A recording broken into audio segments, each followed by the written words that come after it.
Welcome everyone. Thanks for joining. Good group this morning. So appreciate everyone being here. We're going to go ahead and get started. So before we do any action, I do need to ask for anyone who needs to self-identify at this point.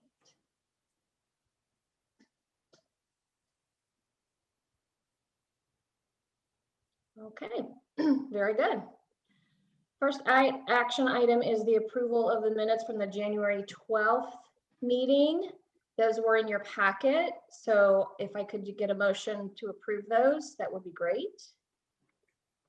So moved, Carissa. Thank you, Carissa. And can I get a second? Jamie, I second. Thank you, Jamie. Any discussion or questions, corrections to the minutes before we vote? Excuse me. All right, all those in favor of approving the January 12th meeting minutes, say aye. Aye. Aye. Aye. Aye. Any opposed? All right, very good. Thank you for that. So I'm going to, I think, turn it over to Eric for talking about a new workforce, introduce a new workforce innovation director and for our mission moment, which is always my favorite part. So Eric. Hi, good morning, everyone. The new workforce innovation director, I accepted the role, and this is my week 2 of the position. So just excited to be here this morning. David, do you have the mission moment slide? The video? Oh, I had a slide as well, but I can just kind of share, and we can play the video. Well, our mission moment this morning is from a customer we have named Charlotte Phillips. And Charlotte, like many of our customers, experienced unemployment at late 2019, actually. So even before the pandemic. So the whole year of last year, she, was just, struggling, right? And needing to find a job. There she is. Yeah, so there's Charlotte. So she's our first impressions specialist right now. But the journey to get there, she was very distraught. She came in late last year. The KCCs were doing parking lot services. So we weren't quite open to in-person services, but we had these, canopy tents in our parking lot. And Charlotte came in and was actually able to connect with our National Dislocated Worker Grant eligibility specialist, Brad Dansbury. And he was telling her about the Brighton Center position through the grant. And, of course, she has not heard about this opportunity, and she decided to go for it. So her and Brad were working together again, starting in our parking lot, but then working together with all the, WIOA eligibility paperwork. And finally, early this year, she became our first impressions specialist. And let me tell you, we love Charlotte. She is unflappable. I'm up there. That's a very, very tough position, answering the calls with all of these folks experiencing so much loss with this pandemic and with the unemployment situation. But Charlotte keeps a smile on her face, even through her mask. You can just see her smile. And actually, and maybe several of you have already seen this story, but WCPO did a news story on Charlotte several weeks back, and we actually had a clip from that. So David, go ahead and pull that up.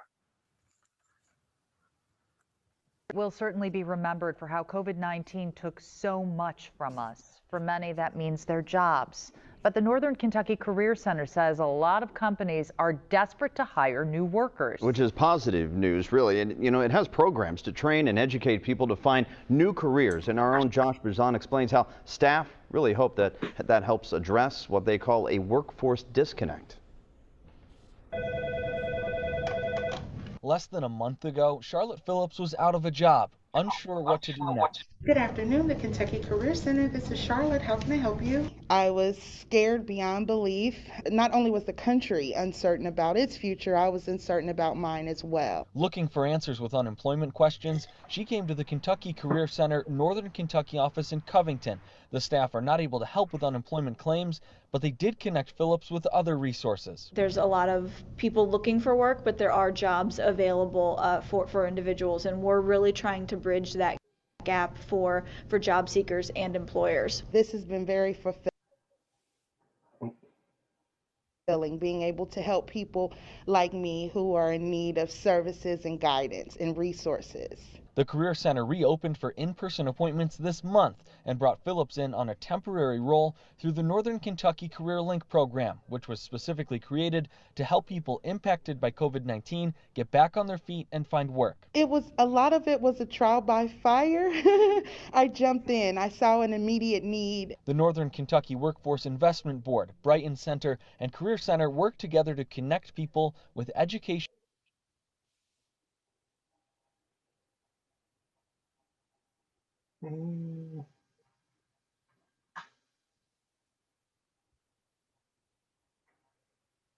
Technology is always our friend. Yeah. Training or job opportunities. Staff members say COVID-19 has. Well, I think we have the general idea. Yeah. That's on our website. If you go to nkcareercenter.org/mission_moment.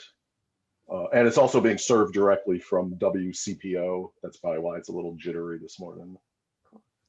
We'll go back to Eric to finish up, but Yeah. Great story about Charlotte. Yeah, so as far as the mission moment, that's it. So we love Charlotte, and she continues to bring smiles to other folks' face, just like we did for her. Thank you. Eric, thank you so much, and congratulations on your new role. Very excited for you and very well deserved, of course. Thank you so much, Dana. I see other people on the chat. Thank you, everyone. Okay, that's what it's all about, folks. I say that every time, and every time we have a mission moment, it moves me. So that's where the rubber meets the road right there. All right, so let's then move on to our committee reports. And so, Jamie, I don't think we have any action for Program and Youth, but if you want to go ahead and just give a report for Program and Youth, that would be great. Yeah, sure. My report will be brief. I do have to say, though, some of you all know, and of course I know Eric knows this. Congratulations on your promotion, Eric. But Eric's twin brother works for me. So every time I see Eric on the meeting, I'm like, why is Alex on this meeting? So, it's always interesting. But Didn't know you had a twin brother, Eric. That's good to know. Yeah. So we did have a very brief meeting. There weren't any action items for us on our committee meeting. So we had a update from the Career Center. We also had Tara's director update. And then we primarily spent the majority of our committee meeting, as the other committees have, kind of giving input to the questions that Tara had for the committee in regards to the strategic planning process that we're working on, that we'll hear more about. But again, it was really, the majority of the meeting was focused on those strategic planning questions and not any action items. So that's really my update for today. Great, thanks, Jamie. And I think every committee has a piece of the strategic planning process, which we're going to talk about here in a little bit. So I just, if I haven't said this, thank you to all the committees for the work that you're doing there. We're working hard to get a really good plan in place that we can actually use. Not something that we're going to put on the shelf, but something that we're actually going to truly use. So thank you all for that. Dave, you're up with business services. Okay, thank you. And hello, everybody. And Eric, again, congratulations. In light of what Jamie said about a short meeting for the Program in Youth, The Business Service Committee was extremely busy. We had at least 3 or 4 different meetings about a number of topics, and I'll get to the one that requires some motion and work today. But we were very similar to the other groups. We had a discussion from the Employer Roundtable from Corey, update, and I'm sure Corey will talk a little bit about that when he gets to his part of the agenda. There was an update from GROW, NKY, from Lisa. And then, of course, we worked on the strategic plan. But most importantly, we continued to work forward on the industry certifications and credential activity that is required for us to report to the NKWIB and the KDE in April and May. And Tara will talk a little bit more about that process when I get to it. As you may recall, we are charged with looking at the credentials that the KDE have for the schools, for credentials for students entering into the career paths. And the direction that we took to work through this procedure is we split the BSC into an ad hoc committee, had a number of volunteers that joined it, and then from there split into the industry sectors that the WIB agrees that are the most important to us in a regular basis. I'd like to go ahead and acknowledge the ad hoc chairs that worked through the process. So we split into 5 sectors, as I mentioned. Advanced manufacturing was led by Dr. Handoff. Transportation and logistics was supported by Lorraine O'Moore. Also, construction and trades was supported by Lorraine O'Moore, and with a lot of input from Vicki Burling. Thank you, Vicki, on that.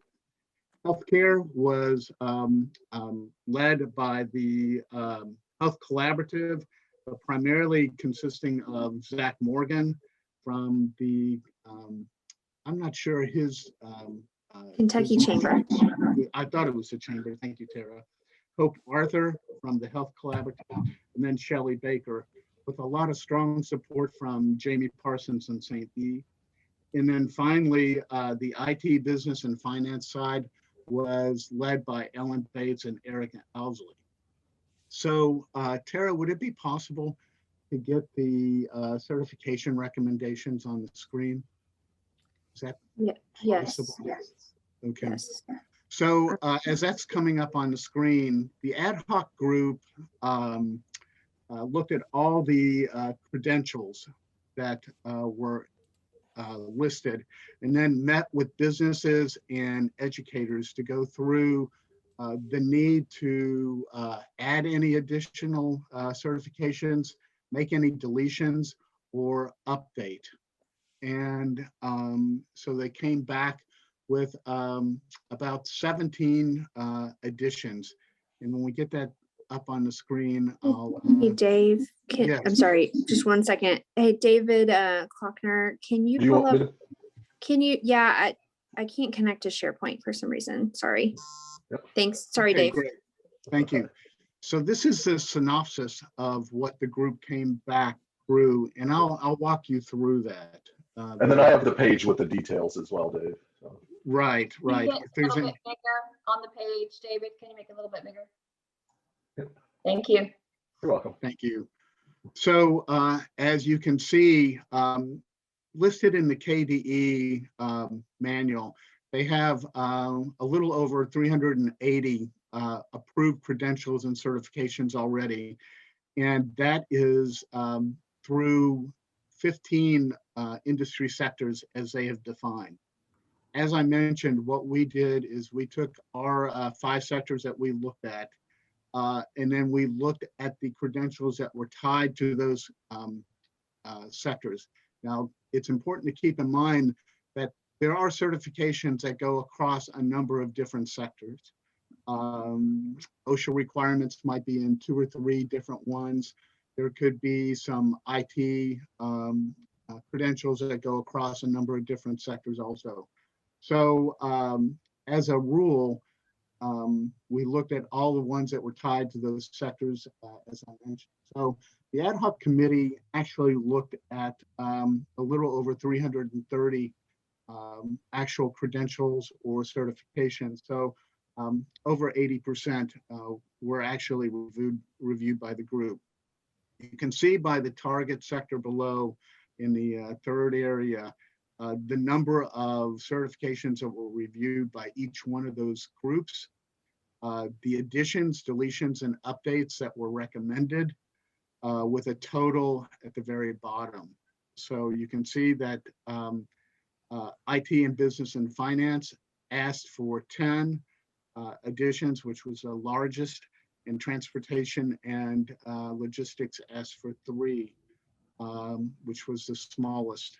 There were 4 deletions from the IT side, primarily based on software that had gone to the next phase or to another version.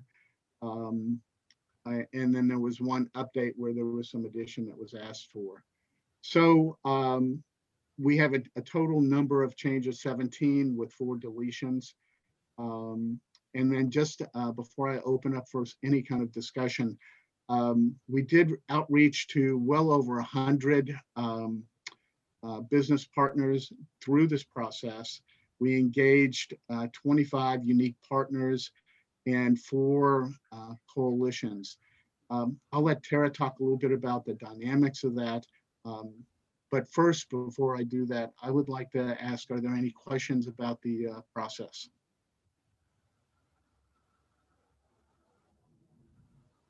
Okay, great.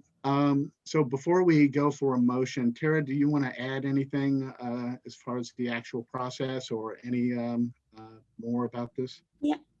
Well, Dave, I think you did an awesome job covering all of it. The only other thing that I was thinking to add was, first, again, another thank you to all the leads. We really wanted to take advantage of the relationships that we have with our workforce partners and the relationships that they in turn have with employers and industry coalitions. And so really just appreciate being able to collaborate. This is a conversation that I really would like to see continue onward. And I think it will. Just as a reminder of what the board is about to vote upon, what is it that you're doing? What does this action step mean? I did just want to remind everybody what will happen next is that we'll take these recommendations. We will, David Klockner will help me, and we will package those with the quantitative data that he has from Burning Glass, as well as the employers. When we have actual emails from employers that say, yes, we really could use this certification, or this certification is really outdated and it needs to come off, whichever the case may be, we will package those all together and actually send that off to the NKWIB, the Kentucky Workforce Innovation Board, for their consideration. And they make recommendations to the Kentucky Department of Education of what ends up on this list. And then again, just as a reminder, this is the list that schools are allowed to teach in their career and technical education coursework. And so this is the essence of employers and education really having that bridge, and the WIB, you guys really serving in that. And so it could not be possible without all of our partners. And so just wanted to kind of reiterate what it is that you're actually doing today. So we'll take those recommendations, and of course I'll let you know what happens, and if they agree or not. We'll provide an update as soon as as we're able to, going through that process. So Dave, that's the only addition I had. Okay, great. Hey Dave, do you mind if I make a comment about the advanced manufacturing? Sure, please go ahead, John. So as you may see, that a third of those certifications are actually listed in the advanced manufacturing area, with the recommendations being more research or more discussion required. So 2 notes on that. When I was on the NKWIB, I was part of the group that researched this. What was that, 6 years ago, 8 years ago? I'm lost track of time. And it was very challenging back then. And we really haven't solved that either. But I had very productive conversations with Sam Collier and Dr. Van Handorf at Gateway. And we feel we might have found good certifications that are appropriate for the high school level, for the career ready side of the graduation requirements, that would still be meaningful for all types of manufacturing businesses. It's a modular approach. The challenge is there's really no organizations anymore that are really driving these certifications forward. So we really won't be able to solve that problem in our vote today, but I did want you to know that this is not the end of this discussion. And I'm looking forward to further conversations with Gateway to see if we can't hone in on a more cohesive and clarifying and modular solution to this problem. Thank you, John. That's really timely because part of the concept that we have going forward is to make this an ongoing process between the business community and the educators. And I do need to go back and acknowledge the key educating groups that worked with us. Obviously, all the superintendents in Northern Kentucky, but especially Dr. Chesser, Dr. O'Hara, and Dr. Poe were really instrumental in helping lead this dialogue. And then finally, Natalie Rupert with Kenton County Library provided a wealth of information. So their support was really helpful. But the idea is to make sure that we have an ongoing process so that we can spend the time in each sector, just as John just described, making sure that we have the right pathway with the business focus in mind and with the educators' needs to move forward quickly, correctly, with a sense of urgency for our students, and to make sure that we don't have it all come up all at once in December and January like we did this time. And a lot of that will be up to the ad staff to make sure that they manage that process. But a lot of great work was done. So could I receive a motion to accept this recommendation from the Business Services Committee? I'll move. Janet? Okay, I'll thank you. second, Dean. Okay, thank you, Dean. Any conversation before we go to vote? Okay, great. So all in favor, please say aye. Aye. Aye. Opposed? Any abstains? Okay, great. Appreciate it. Again, thanks for all the support from this activity. I think it was a very big learning process for everybody involved. And Dana, I think that's my report. Appreciate it. Fantastic. Thanks, Dave. And thanks for all the work that you and your team did. Really appreciate it. All right. Thank you. John, over to you for membership. Dana.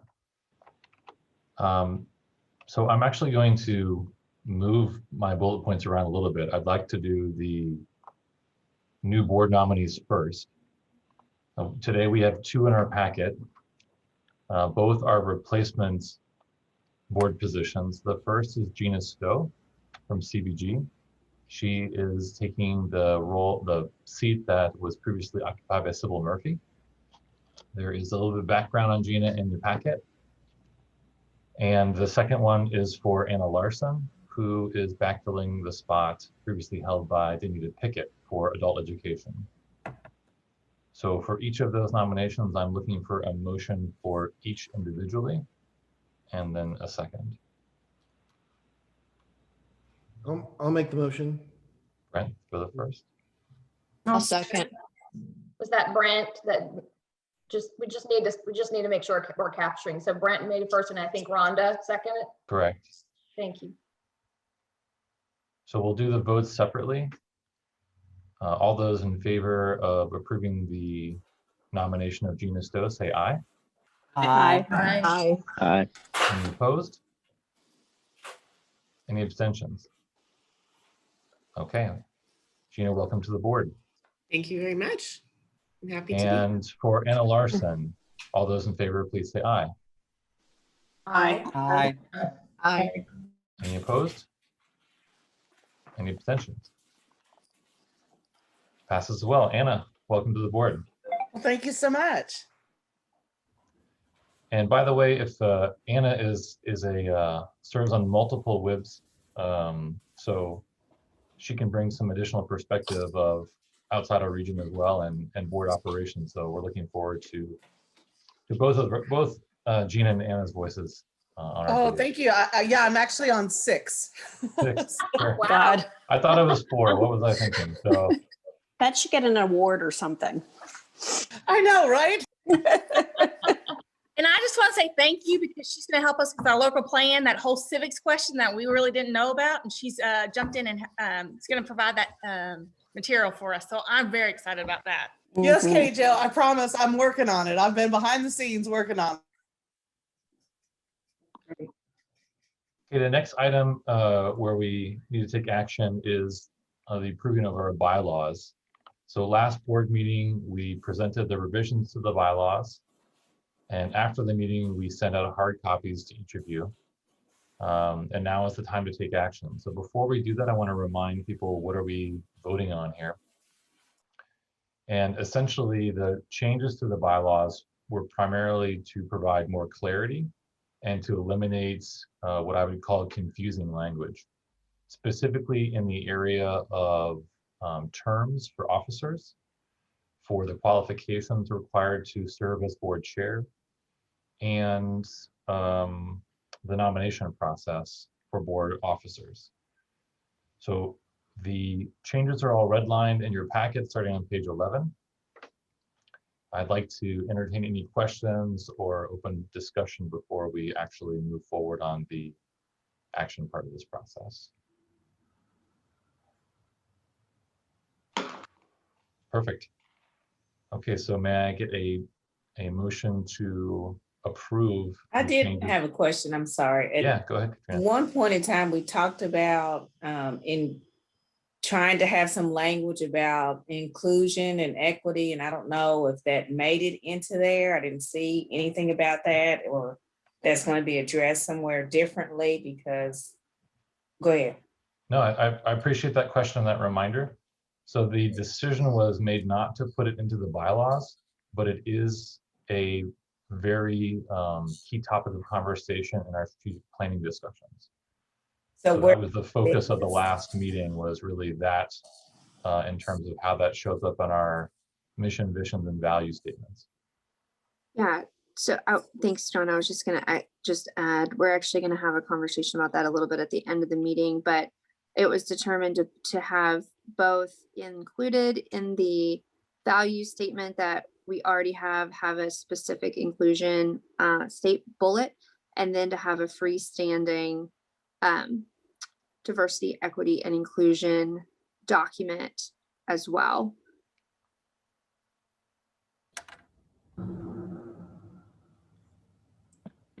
And I'm actually going to be asking for volunteers to help craft that at the end of the meeting. So would love to have additional participation on that. Thank you, Tara.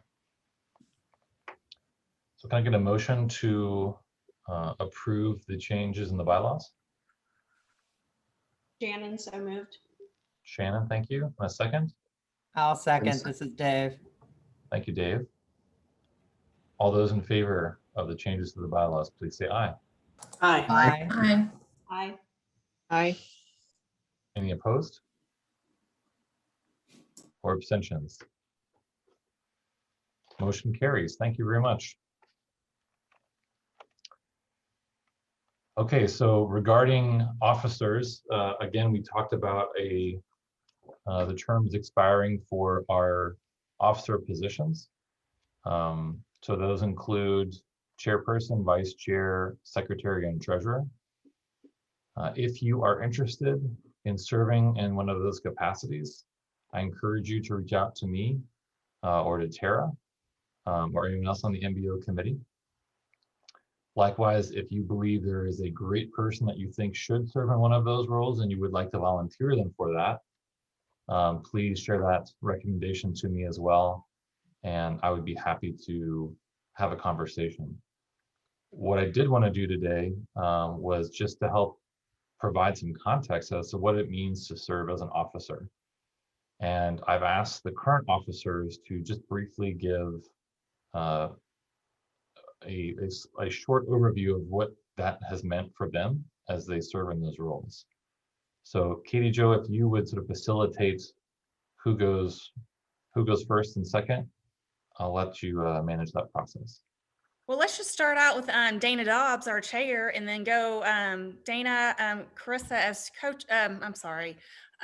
Michelle as coach chair, then Carissa and the other Michelle as treasurer, the fourth. So I'll just let you all talk when you're done. The next person can just come up so we don't have little lags between each one. And Tara has a question. Well, unfortunately, Michelle Sesteric was unable to join today. So maybe Dana, if you could talk a little bit about what the role is of vice chair, and then we can go straight to Carissa. Sure, thanks. So hi everyone. Dana Dobbs, I think everybody knows that. I currently chair the WIB. I'm going to go through the series of questions that we were asked to respond to, and then provide a little bit of my own experience. So I've been on the WIB, I think 4 years. I was going back to my orientation binder, which I don't think we do anymore, but it was from 2017, I believe. So 4 years, various roles. I was the chair of the program in youth for a period of time, and I'm really thrilled to be in the chair position for a number of reasons. Just a little background. And for those that don't know, I actually work at Citibank. They're in Erlanger, although as of March 10th, I've been working from home for a full year. So I think we can all relate to that. But I work at Citibank. I've been at Citibank for 8.5 years. Just a little bit about the role of chair. It's essentially kind of directing the band, so to speak. So, leading the meetings, helping Tara with the agenda, liaising with the staff, liaising with the elected officials, and just take a minute to thank Judge Pendry for joining us this morning. And then, helping to communicate and work with the state. And then really planning and helping drive the strategic direction of the WIB. So that's essentially what the chair does. Again, leading the band. I mean, most of the work really happens within the committees. So to be fair, it really does. And then for the vice chair, before I talk a little bit about my personal experiences, the vice chair is really someone who helps the chair do what they're supposed to do, because that person's going to succeed the chair. So it's again part of the succession plan of the role, the chair role. So and that's Michelle Sesteric's role at this point. So when I roll off June 30th, she will be moving into that chair role on July 1. One of the questions that I was asked was, what do I enjoy about the role? And it's really the interaction with you all. It's the interaction with our providers. It's seeing the good work that we do. That's truly what I enjoy about it. And then the other question I was asked is, how does the role that I'm in connect to the mission? And it's really the mission moment today was really what it was all about for me, is seeing how the decisions that we're making as a board truly are impacting the people that we're working with. So and understanding, it really has driven home for me the importance of developing our workforce, particularly in this COVID time. So it's been extremely valuable to me in this role to see the fruits of our labor, if you will. So that's a little bit about please consider serving in an officer role.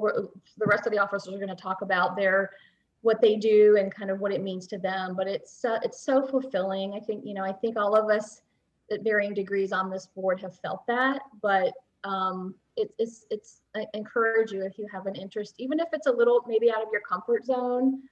You've got Tara and her incredible staff who really do most of the work, to be honest with you. So and Guy can provide a lot of the guidance. So please consider serving as an officer. And so with that, I know that Michelle's not here, so Carissa, I'll hand it off to you. Thanks, Dana. My name's Carissa Schutzman. Currently I work as a researcher and evaluator at the University of Cincinnati. I have been on the WIB since 2015, and I have served 2 terms as secretary. The secretary, I'm a little bit of a utility player. Probably the main thing I've had to do, which is not very heavy lifting, is sign documents over the 4 years. But going back to the utility player part, and I also raise vicious dogs as a side hobby, and they're about 10 inches high. But anyway, going back to the utility player idea, I step in where I'm needed. And I think that one of the important attributes is that you do have to be committed to being engaged. You need to read documents that are sent out. You need to prepare for meetings. But it has been very rewarding to be on this board. And I think for whatever reason, the Northern Kentucky WIB has really been a collection of people who are really committed to community and economic development. They believe in people.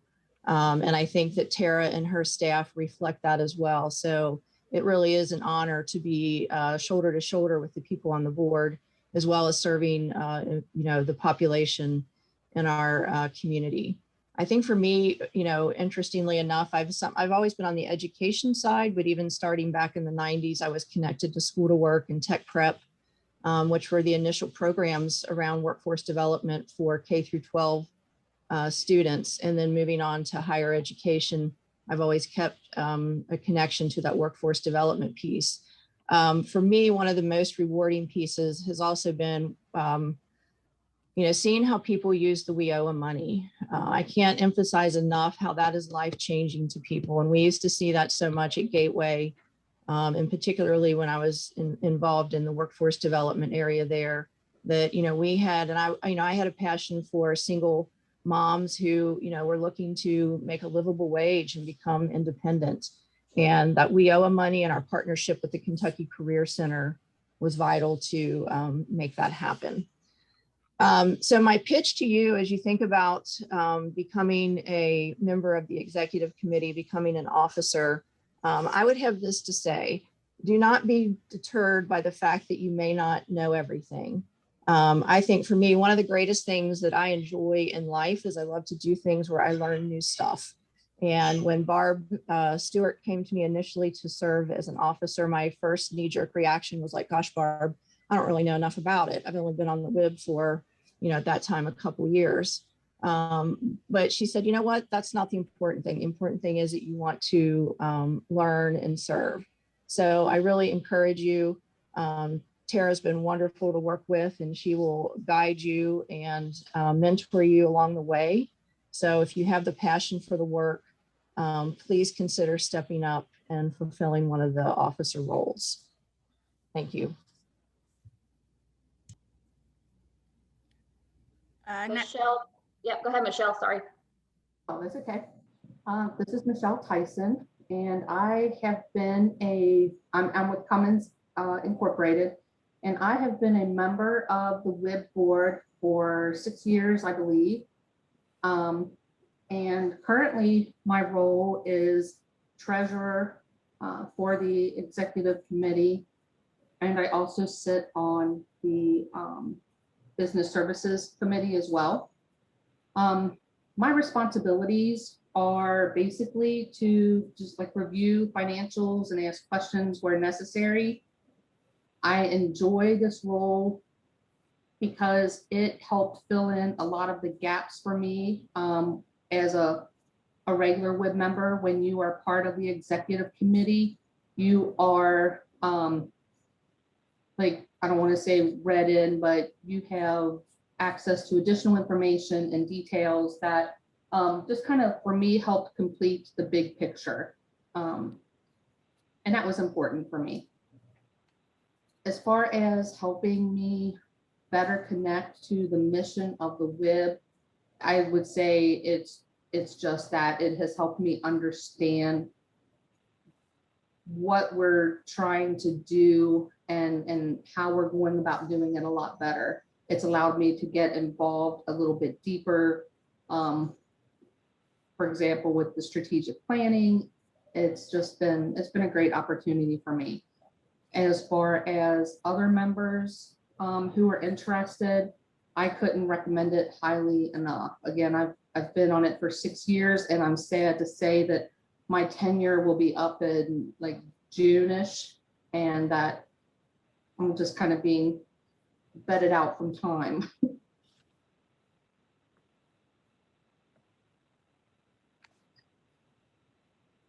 Thank you all very much.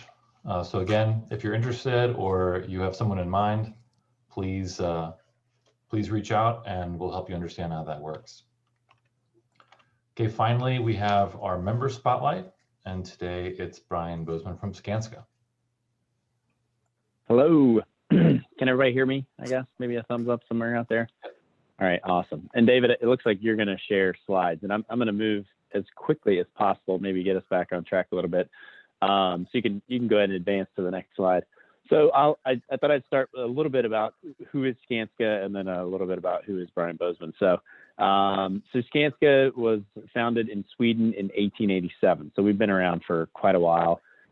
In 2019, our books for 2020 are closing out, so final numbers are coming in. But we did 18.7 billion globally in 19. So we're, most of you guys on the phone are probably familiar with Turner and Messer as sort of a household names in construction in Cincinnati, or big construction.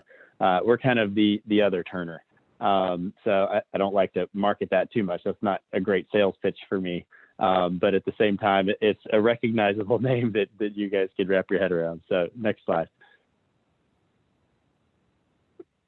So I thought I'd just share our core values, and these are core values that, as now an employee of Skanska, and in my past for 15 years, I was an owner's rep working in healthcare construction. So I represented healthcare owners in the facilitation of their projects, and I had a chance to work with Skanska on 3 different projects. And I'll be honest, I've never seen a company that lived out their core values quite like Skanska does. So from the way we treat our clients, the trusted partnerships that we develop, and the transparency around that, it's remarkable. So I thought I would just share these, and no need to necessarily dig into them any more than that. So next slide, Dave. So we talked about Skanska Sweden. We entered the U.S. market in 1971. We have 3 different divisions in the U.S. We have our building operations, we have our commercial development group, and then we have our civil. And our U.S. revenue for those 3 was $8 billion in 19, or almost $8 billion in 19. Again, so large company. We are headquartered in New York, and actually our office is in the Empire State Building. So kind of a cool fact. Next slide. So moving to what we all care about, locally Cincinnati. So we came up to build a job for Premier Health in 2005. And then in 2000, and stayed around, we actually got 4 more jobs with Premier just based on that trusted partnership. And then in 2011, we opened an office here in Cincinnati. We're the 3rd largest construction manager as it is. So by that, for those that aren't familiar with that term, we're not, most of our folks aren't the ones out there swinging hammers and doing the work. So we subcontract 100% of our work. So we act as the construction manager at risk on the projects. So, but we're the 3rd largest behind Turner and Messer in the city, which is pretty good, only having been here since really opening an office in 2011. So, and then if we go to the next slide, I've just highlighted several of our projects, and I'm not going to go through these. You guys can kind of read through them if you want. And Dave, you can kind of flip through them every, I don't know, 15 seconds or so. But our 4 key markets, or verticals as we call them, healthcare, higher education, K through 12, and corporate commercial. So you can see some of our projects. K-12 market has been really strong for us. And we like to say at Skanska that we're building for a better society. So by doing that, we're building projects that better our society. So we love, cultural projects, we love healthcare projects, we love education related projects. So those are great clients for us because they kind of match they fit in very well with our purpose and our values. So I will kind of go to me once we flip through some of these. Any questions on Skanska? I don't know. We can save that for later if you guys want, but I was trying to be quick. So, if not, I'll move to these last 2 pictures here. So this was obviously staged. This is not my life, but it feels like it sometimes. We had a task from our national business development leader at Skanska when COVID began and everybody's working from home and dogs are barking in the background and babies are crying. And so she's like, hey, take a picture of your office environment. And if you have, little friends in your office, include them as well. So I had my wife take this picture posing with my son playing guitar. I'm helping my daughter with math. My other daughter is trying to show me something in a book. One's pulling my hair out and I'm feeding the other with a spoon. So those are the things. This is my why, and of course my wife's taking the picture, and she's also my why. But these crazy kids keep us on our toes. We have 5 beautiful children, as you can see in the picture. We live in Fort Thomas. So these are Josie is 13, Cardin is 11, Addie is 8, Ava on my shoulders is 3, and then Lily in the high chair is 1. And then next slide. This was us last July 1st, actually. It was Addie, who's in the blue on the very end. It was her birthday. And I decided last year, because things were just very different in what I do, construction was still going strong. But, we were, my world of sort of the client facing side of things was definitely different. So I decided to take 2 months unpaid last summer. And I bought this RV, which we have since sold because the market was just too good. So we bought the RV and toured the U.S. Yes, with a 1-year-old for 2 months. It was fantastic. So I'd love to share more about that, but I could go on for 2 hours. But I thought I'd throw this picture in because it was we kind of seized the opportunity, I guess, of a slower time, at least for me, and we took off and did what we've always dreamed of doing. So anyway, that's a little bit about me and Skanska. Any questions? I don't know. I feel like I ran through that. Of course, I probably talked for 10 minutes and didn't even know it. So how it always goes. This is Dana. We're big campers too, so I'd love to share some more stories with you. We're going out west, so I want to get some recommendations from you. Yeah, that'd be great. I'd love it.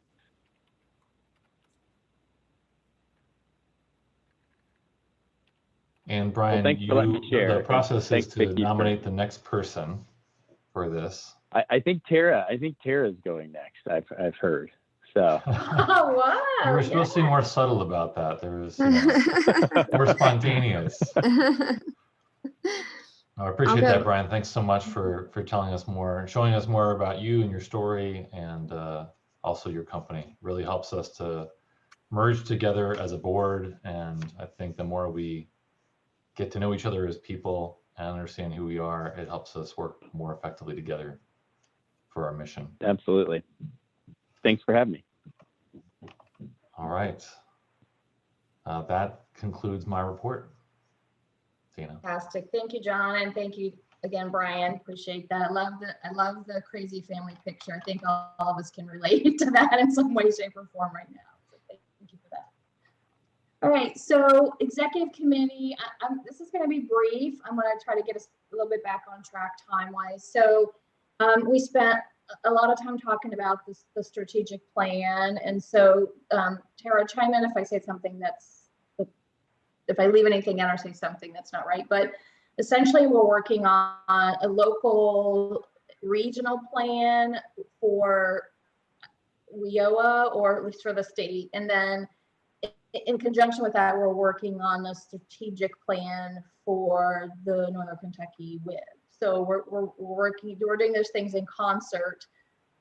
Just full transparency, we started this process with a timeline of June 30th, and got a note from the state sometime in February that said, oh no, we need your local and regional plan by the end of March. And so we had to very quickly adjust and negotiate, which is what we kind of tend to do with the state a little bit. And so we're still having to push up the timeline of our local and regional plan, and we plan to have that I think pretty well complete by the end of April. Their strategic plan is still on track for June. They are being done in concert with each other, so they're not mutually exclusive. Many of you, I think, are doing some of that work either with your committees or as part of the ad hoc team that we're working on. We did spend quite a bit of time at the executive committee talking about vision, mission, and values, and we're very committed to equity and inclusion. And so I think Tara alluded to this earlier, but we are actually adding, which isn't in there currently, we're adding an equity and inclusion statement as part of our mission and mission statement and vision statement. It's going to be actually a separate section or document. And it's something that we don't just want to put the words on the paper. We truly want to live by that. And then in addition to that, we're adding a statement to our values. And so that work's been happening. We of course will bring the pretty well final. I mean, obviously there's always room for feedback, but the final drafts of those documents to this full group. But just know that there's a lot of work happening with those, with all of those plans. So I don't know, Tara, do you have anything to add? I can add it now, or I can add at the end. But I have actually like a whole list just so everybody knows about kind of the direction that the strategic planning committee wants to go with regard to diversity, equity, inclusion. And I'll just mention just briefly here that those include aspects of board governance, aspects of staffing and relationships with our partners and vendors, aspects of our clients' experiences, and aspects of the outcomes that we are seeing for our clients with regards to making sure that we are working to eliminate disparity as much as we possibly can. And then we have some additional drill down about action steps that might result from that. It's still in progress, but just to let you all know that those are some of the conversations that were had at the last strategic planning meeting. I'll probably leave it there for now, Dana. I think you covered everything else. Okay. All right, so stay tuned. Definitely still work in progress with that. All right, so I want to make sure we have time for the program addict updates. And Tara, I'm going to switch things up a little bit, and I think I want to have Corey and Eric do their report first. Is that okay, or do you have something you need to do to lead into that? If we can just go over the fiscal the two KPI documents, we probably will just quickly put the KPI on the screen, and maybe David Klockner maybe not sort of go over every single bit of that, but just to give the board an opportunity to ask questions. But I'd like to make sure that everyone's aware of kind of where we are with financials, because that really does lead directly into Eric's report, because he's going to provide some feedback about where we're going as a result of that. Okay. But I can skip mine. That's fine. That's what happens when I try to go rogue with these. Sorry. Okay. It's all right. All Do you right, want me to pull those up right now? Yeah, David, if you would just kind of put the programmatic KPI on this, or no, that's fine. Just start there. Just start with that one. That's fine. Liberty, and actually, David, if there's any way you could zoom it in a little bit more, that's better. Can everybody see that? It's in your packet also. Okay, so this report is as of January of 2021, which is 58 of the fiscal year. And if you go down to the bottom right, there's nothing really out of the ordinary. And overall, we are 34% expended, which I've been asked before how we compare to this point in time the previous year. So I actually looked at that prior to this meeting, and we're only 1% lower overall on our spending than we were at this point in time last year, which I thought was very interesting. Because I know that we're a little underexpended in some of our line items here. Great, thank you. Just a tad bigger. I apologize. I don't want to embarrass myself by putting on my readers. I will just mention, if you see that 9% number for NDWG, that is the National Dislocated Worker Grant, and we call that program Career Link. It's the program that was highlighted in the mission moment that Charlotte is participating in. And I will just let you all know that I've had a number of conversations with the other WIB directors that are working on getting this programming out to our dislocated workers.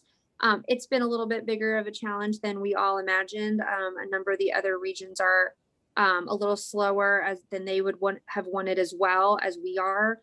And we have received an extension on the use of those funds. And so we have until March of 2022 to be using those dollars now. And so feel a little bit better about that. We've also been looking into alternative ways from our original plan to utilize those dollars. And we have a couple of ideas brewing of different ways that we could potentially expend those funds. So just did want to point that out, that we are working on that. And the other thing I wanted to point out, well, does anybody have any other questions for Liberty? Okay, so the other thing I would point out is we are lower than we would like on youth work experience, but I'm happy to share that we've been working very closely as a WIB staff and with the Brighton Center staff, really working in concert to provide some technical assistance and thinking very strategically about how to use those dollars. And so I think this will transition perfectly, Dana, back to your plan of going into the subcontractor update. Okay. So Corey, are you up first or you want Eric to go? I think Eric's gonna start, Dana. Yes, I believe so. Well, yeah, thank you again, everyone, for this morning. And if you can just move to the next slide, David, to mission moment.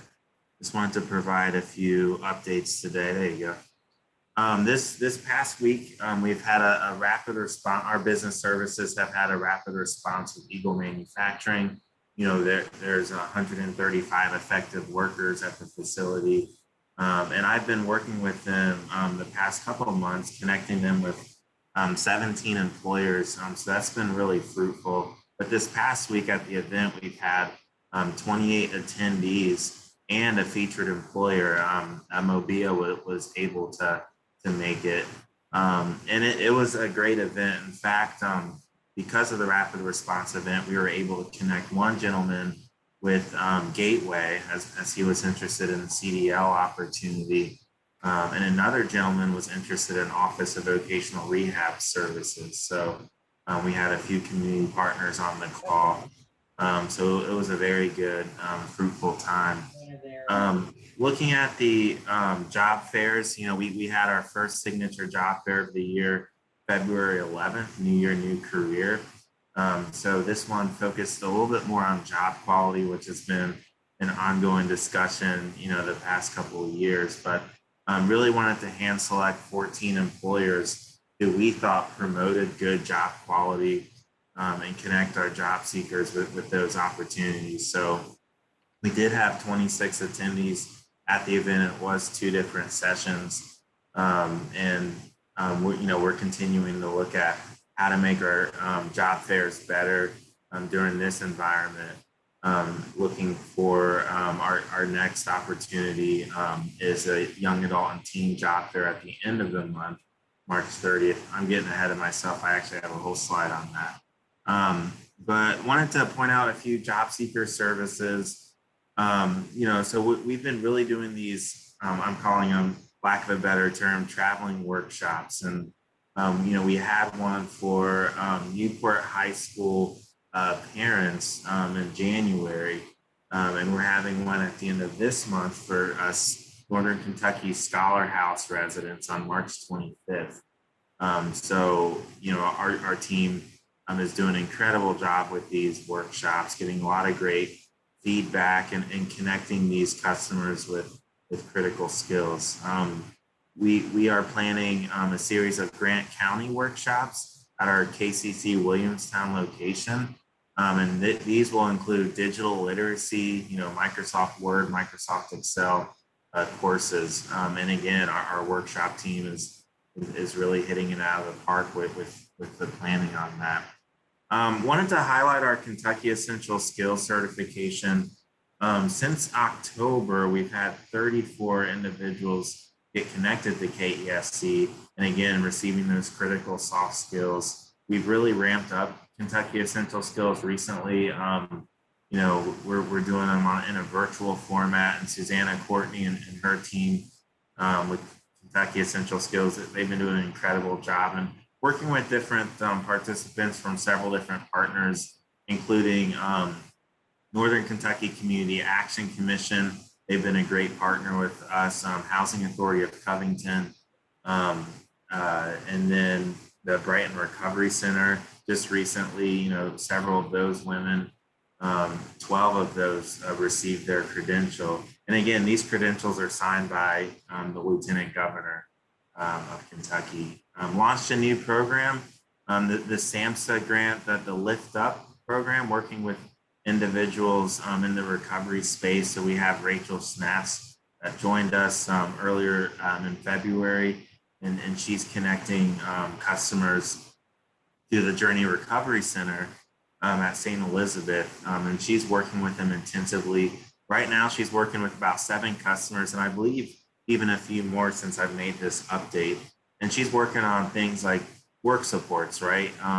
Someone is trying to access Social Security disability, and she's working through on that process. And then someone else wants a part-time job now. So we're making sure we connect them with job opportunities, barrier removal.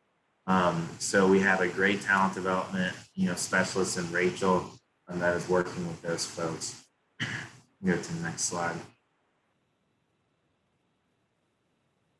I wanted to, give an update on youth work experience, kind of to piggyback off Tara and what she shared. The youth team is working really strategically on outreach. Our plan is, I envision it like a funnel. So on top of the funnel, right, you have the big outreach opportunities, 100 to 150. So that's really working with key partners serving these target populations. Had a great meeting with Navigo yesterday, and just working with several strategic partners, NECO, Every Child Succeeds, Transitions, Youth Build, Homeward Bound, and several others. Marketing materials, we've created new flyers, blasting it out on social media. And really, if you go down the funnel, getting to that assessment and connection, making sure to assess WIOA eligibility with the youth, identifying barriers. And again, these young adults are experiencing, poverty, foster care situations, single parenting, different situations like that. If they don't qualify for WIOA, we can absolutely connect them with Anita D'Souza, who's our Opportunity Youth Workforce Navigator. And then you get down in the funnel with that engagement piece, so that 15 to 20. So identifying key milestones for youth engagement that provide success in VO process. The employer pipeline is lined up for youth interns. So, really making sure we connect youth with the right opportunities. There has to be a sweet spot of matching youth and an employer that really wants to get involved with providing a work experience, including mentorship and time and energy available to train and develop these young people. So we've had some great successes coming out of this youth strategy. We have one individual starting 2 weeks from now as an HR intern, and I know human resources is a really hard industry to get into, and this young lady who is a single mom, this will be a life-changing opportunity. We have another that we're about to do the match as well. We just have to finalize the work site contract from the employer side of the work, but we have a few interns in the pipeline, like about 5 or so, that we just have to finish the final pieces to make sure we provide that match. Go to the next slide. And then the Young Adult and Teen Job Fair, as I alluded to earlier, this will be a great opportunity to engage with young adults. This is in partnership with Kenton County Public Library. This is our, I believe, 4th annual event we've done together. Really enjoy this event. It's Tuesday, March 30th from 4 to 5:30. It is virtual this year. Participating employers, you see the list there. We really try to find employers that do hire under 18, and then of course, partners such as Gateway, Navigo, Ensweiler Building Institute, a few others that are involved in this project. So, please help us spread the word with this. Folks can register through the Kenton County Public Library website. And I believe, Corey, you're up next. Okay, thanks, Eric. David, if you want to go to my only slide, thank you. Good morning, everyone. I wanted to just highlight a few things. Number one, I wanted to give an update on a number of services or number of individuals served, rather, over the past couple of months. We had our largest month in terms of number of individuals served in January, over 2,400, as you'll see on this slide. The vast majority of those were served via the phone, though, and over 85% of those services for those 2,400 plus individuals were related to unemployment. And so our goal is to really emphasize our job seeker services to better help people get back to work, which was our primary purpose for reopening in November, to help job seekers get connected to employment opportunities. And so last month, we actually adjusted our outgoing voice message, being more clear about what we can offer, and indicating on the front end when folks call that we're really limited on what we can do for people who are needing assistance with unemployment. And as a result of that, we saw fewer calls. And at the same time, we've seen an uptick in number of people coming in our doors, which is a good thing. We're helping more and more people gain access to technology. More and more people are coming into our Career Center in Covington and Career Center in Florence to utilize our resource room computers. And so, as you'll see, although our overall number of individuals served dropped from January to February, our percentage of people coming in the door increased. So in February, 25% of the people served were being served in person, as compared to 14% in January. So that's a trend we like to see. And our last week in February too, we were, I believe, 11%, 12% of our services were related to job seekers. And so that's up from about 8% previously. So that's a really good trend as well. I wanted to move on to talk about our services for employers a little bit. And I mentioned this at the Business Service Committee meeting, but we're doing that in 3 different ways right now through scheduled interviews. So employers can come on site at our career centers and interview candidates on a scheduled basis, and not open interviews, so that we can keep track of social distancing and all of that. We also continuing to do drive-through hiring events, and we're still doing virtual hiring events via Zoom, but those are, if I may, I guess our third option at this point, because we've seen more success with the scheduled interviews and drive-through hiring events. And then also wanted to give an update, because the last time I spoke to this board, I mentioned that on March 9th, we hoped to have a vote on certifying our career center in Williamstown. And we've actually had a couple of delays. Our first delay was due to issues getting an ADA assessment. And then when we were scheduled to have our site review was when we had all of that snow in the second week of February. So we had to postpone that yet again.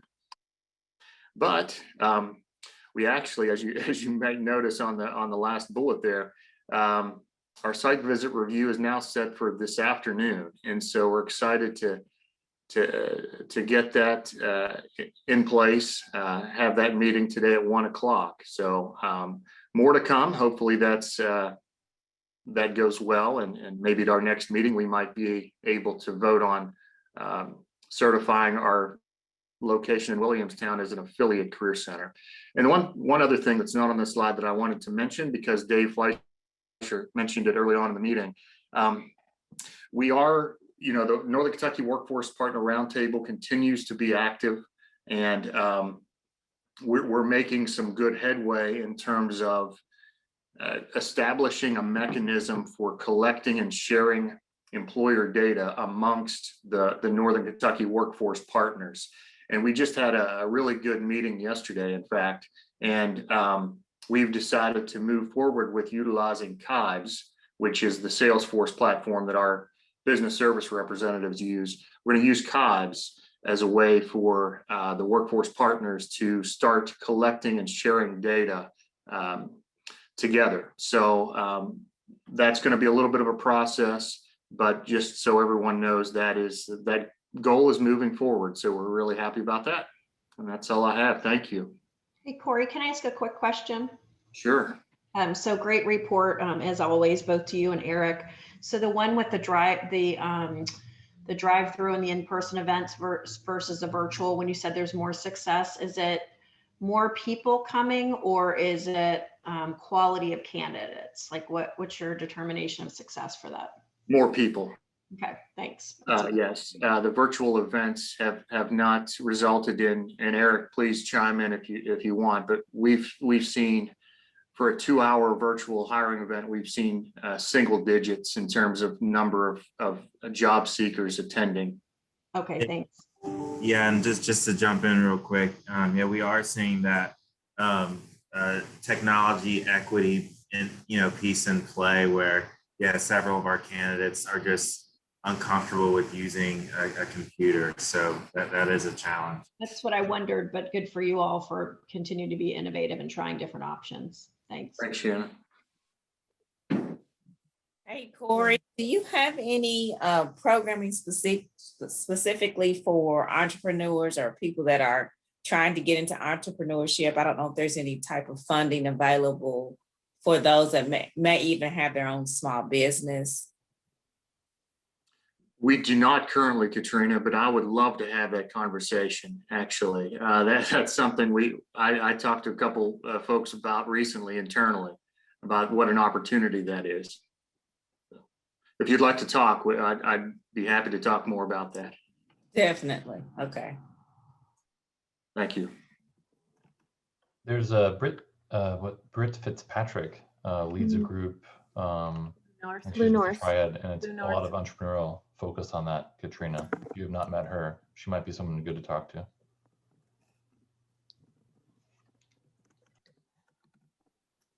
Okay. Eric and Corey, thank you as always for the great report. And Tara, I know you've got a little less time than we thought, so we'll have to adjust a little bit, but you want to talk a little bit more about the strategic plan. Yeah, I do want to just bring everyone's attention to the director's report that was in your packet. So we'll just kind of let those things be something that you can read. There's a number of administrative items, such as the Northern Kentucky Area Development District's audit was focused on the workforce division, and that came back good. So, you know, just some things like that that we like to make sure that you all are aware of things moving forward. So take a look at that. If you have any questions, please reach out to me. I'd be happy to walk you through anything. So with the remaining time we have, and that's fine. I said facilitated discussion, but we can just do a couple of housekeeping items with the strategic planning effort, because it is really happening in the strategic planning committee. And so I do want to say thank you to those who have stepped up to become a part of that group. And if, you know, anyone has decided, you know what, I really do want to join that committee, you still can. So you're welcome. I'm going to cover today a couple of things about how it is that we're doing basically 3 plans at the same time, and then add a couple of opportunities for you all to engage.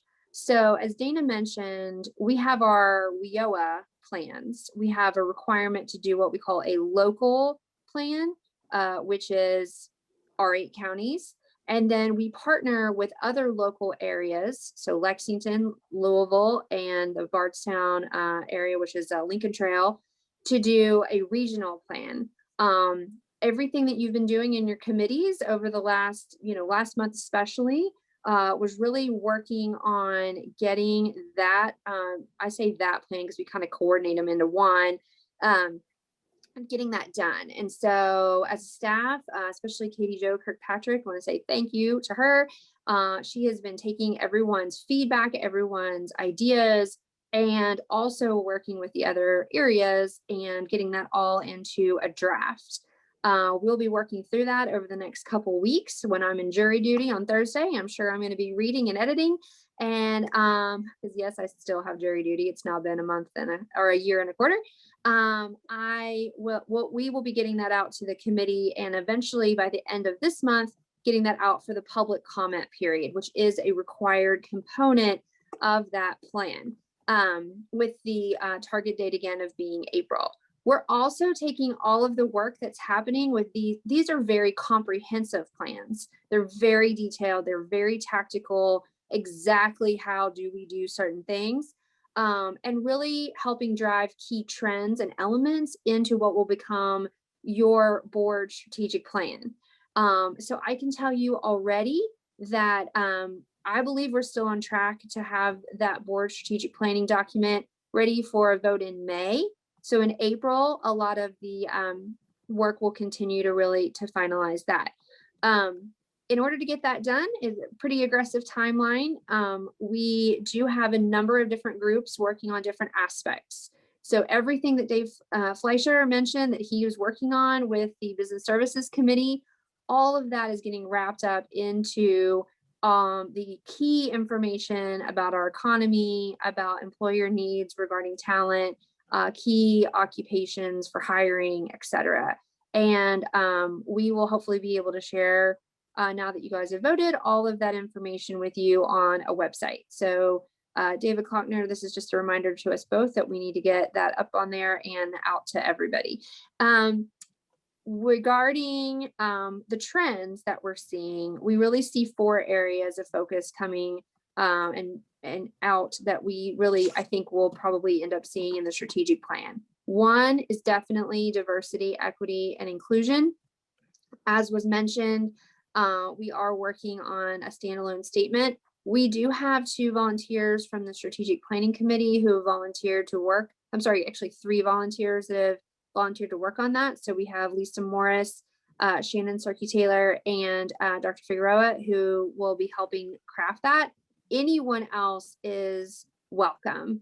So if you have a passion or an expertise in diversity, equity, inclusion, please let us know. I will say that we don't want to do this in a standalone way. So we have reached out to the Chamber's DEI committee, and to make sure that we're really working with them to get a broader breadth of individuals who will really be able to weigh in on that, as well as getting a number of other boards, which you all are already a part of, and looking at, kind of what they're doing as well. But I did want to make sure that, Brent, that we are working with trying to connect with what's going on at the Chamber. I think it'll just make for better alignment, and I also think it will make for a better final product. So opportunity to be a volunteer if you want to do that. Another trend that's coming forward is about our data. We already have a lot of data. We have obviously Janet on here, who is, sorry for lack, I can't think of a better word right now, but the queen of data. And many of you are really positioned for being experts in analysis as well. But I think we have so much data, sometimes it's too much data. So how do we really, I hear from all of you as we get these feedback, what exactly are we tracking? How do we connect those metrics to what we're doing? How do we connect those metrics to grow? How do we connect it to state level information? What are the benchmarks against other regions? How do we compare? How do we align to economic development goals? So I don't know exactly what it's going to look like, but I hear you, and there's a need for more work around our data, and I see that coming as something that's going to happen in the strategic plan. If you have a passion for data that I'm not aware of, please let us know, because that'll be a key point, I think, when we think about our plan. Next, let me see. Yeah, okay, we might have a minute for like one comment. The other two areas that we see trending, I don't think are going to be a surprise. These are areas that we're always working on, but we can also always improve.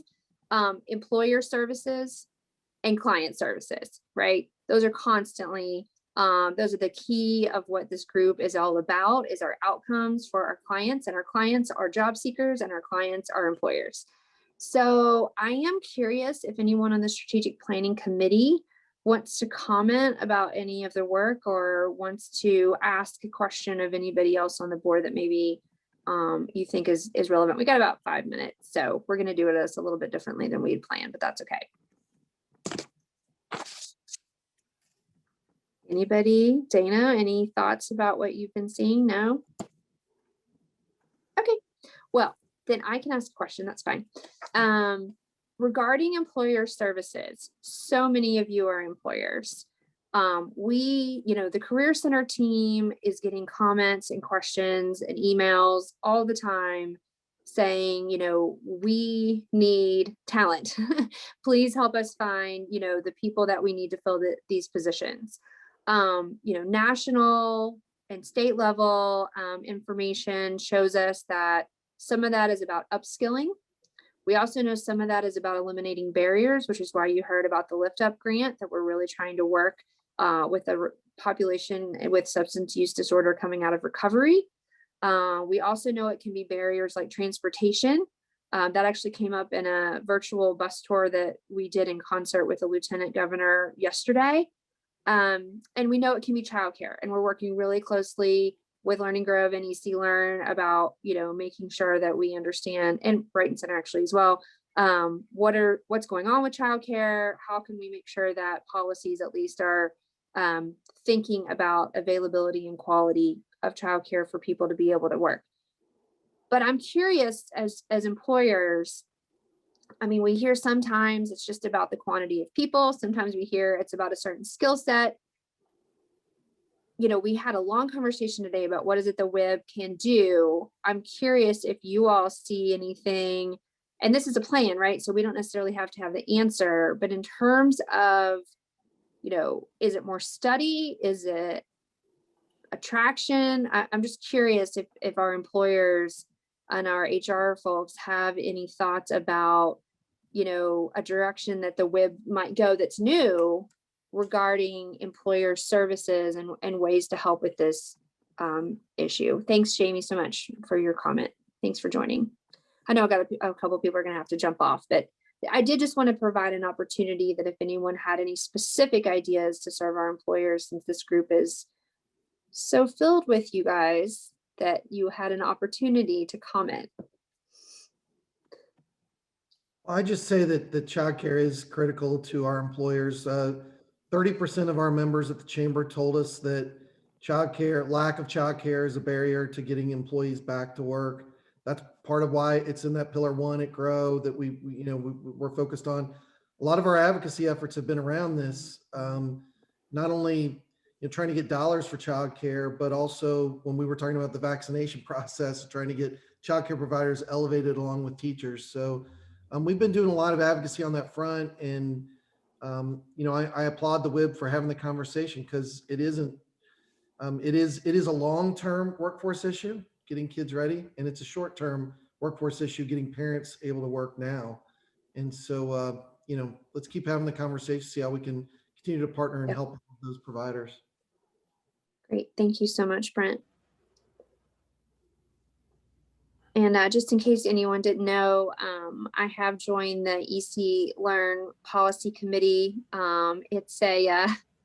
It's a little bit of a flashback to my former days at United Way, and I just couldn't resist. So it's been nice to work with Kristen from the chamber and Sandy Woodall and some others on that effort. All right, well, Dana, I'm going to turn it back over to you, and we will keep on keeping on with our planning effort. And our next strategic planning committee, I believe, meets on the 19th. So again, if you haven't already signed up, it's not too late, and we do really appreciate everyone's input in that effort. So thank you so much, Tara, and thanks everyone. We have about 2 minutes, just a call for final comments, anything for the good of the group before we adjourn.